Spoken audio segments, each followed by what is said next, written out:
आज आपण डाळ तांदूळ न भिजवता इनो, सोडा हे काहीही न वापरता इन्स्टंट डोसा बनवणार आहोत. त्यासोबतच एक खूप टेस्टी अशी चटणी बनवणार आहोत.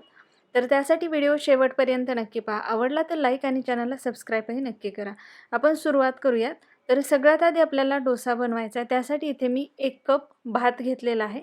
शिल्लक राहिलेला भातही घेऊ शकता यासाठी. आता एका मिक्सरच्या भांड्यामध्ये तयार भात घालायचा आपल्याला. त्यामध्ये आपल्याला अर्धा कप एवढा बारीक रवा घालायचा आहे.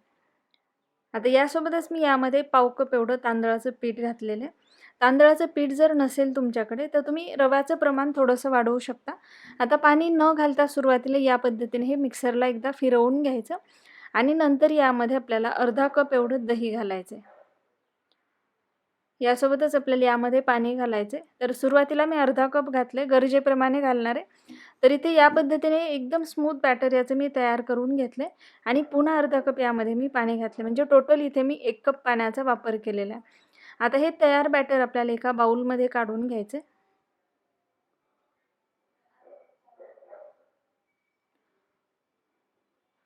तर इथे बाउलमध्ये मी हे बॅटर काढून घेतले आणि हे 10 मिनिटं आता रेस्ट व्हायला ठेवते. हे 10 मिनिटं रेस्ट होते तोपर्यंत आपण चटणी बनवूया. चटणी बनवण्यासाठी गॅसवरती एक कढई गरम करायला ठेवली. त्यामध्ये आपल्याला 1 टेबलस्पून एवढं तेल घालायचं. तेल गरम झालं की यामध्ये आपल्याला कांदा घालायचा आहे. तर साधारण 3 कांदे घेतलेले आहेत मी उभे चिरून. आता या तेलामध्ये आपल्याला कांदा चांगला परतून घ्यायचा.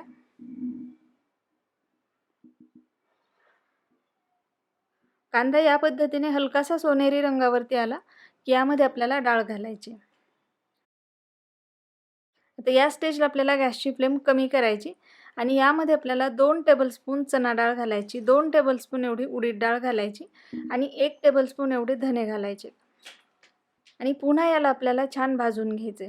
आता या ज्या डाळी आहेत छान सोनेरी रंगावरती येईपर्यंत आपल्याला याला मस्त भाजून घ्यायचे.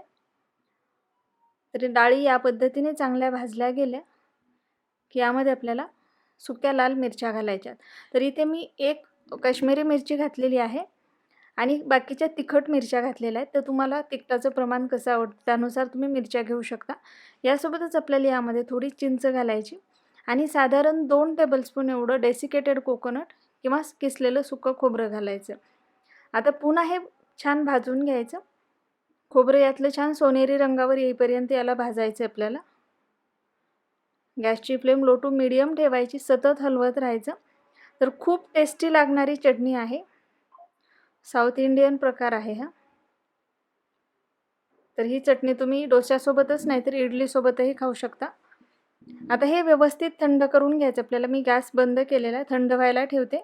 हे थंड झालं की मिक्सरचं भांडं घ्यायचं आणि त्यामध्ये आपल्याला बारीक करून घ्यायचं आहे.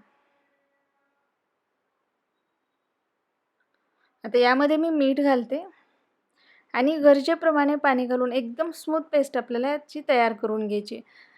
चटणी आपल्याला या पद्धतीने बघू शकता अगदी छान बारीक वाटून घ्यायची. पाण्याचं प्रमाण आपल्याला गरजेप्रमाणे घालायचं आहे यामध्ये. आता ही तयार झालेली चटणी यामध्ये मी हिंग, मोहरी आणि कढीपत्त्याचा तडका घातलेला आहे. तर बघू शकता अगदी झटपट आणि खायला खूप टेस्टी लागणारी चटणी आपली तयार झालेली आहे. एकदा मिक्स करून घेते. तर याचं जे टेक्स्चर आहे पाहू शकता खूप मस्त आलेलं आहे. तर मस्त आणि टेस्टी आपली चटणी तयार झालेली आहे. बाजूला ठेवते. आता आपलं जे पीठ आपण 10 मिनिटं रेस्ट व्हायला ठेवलेलं होतं तेही छान भिजलं गेलेलं आहे. आता यामध्ये मी पुन्हा पाणी घालते. तर पाण्याचं जे प्रमाण आहे आपल्याला गरजेप्रमाणे यामध्ये घालायचे आणि या पद्धतीची पिठाची कन्सिस्टन्सी आपल्याला करायची आहे.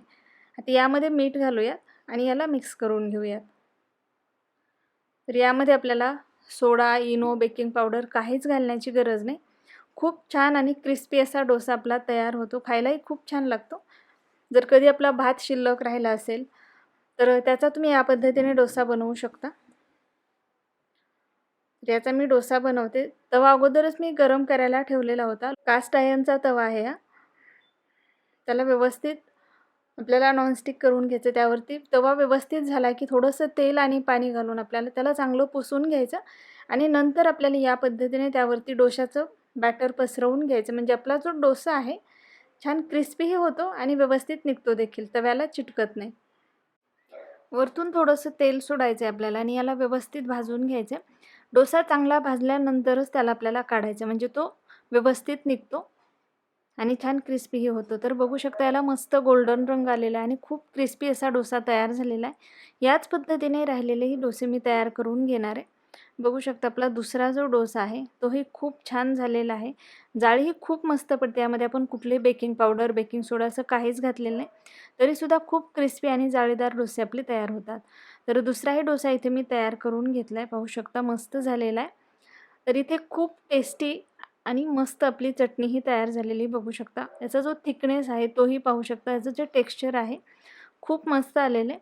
खायलाही खूप जास्त टेस्टी लागते ही चटणी. ही तुम्ही इडली डोशासोबतच नाही तर चपातीसोबतसुद्धा खाऊ शकता. छान लागते. आणि डोसाही पाहू शकता खूप क्रिस्पी झालेला आहे. रंगही मस्त आलेला आहे. जर तुम्हाला हा व्हिडिओ आवडला असेल तर व्हिडिओला नक्की लाईक करा, शेअर करा, चॅनलला सबस्क्राईब करायला विसरू नका. आणि सगळ्यात महत्त्वाचं म्हणजे तुमच्या कमेंट्स नक्की कळवा. आणि तुम्ही बनवलेल्या रेसिपीचे फोटो तुम्ही मला Instagramवरती सुद्धा शेअर करू शकता. इन्स्टा आय डी मी डिस्क्रिप्शनमध्ये दिलेला आहे. आणि अश्विनीज रेसिपी या फेसबुक पेजला सुद्धा नक्की फॉलो करा.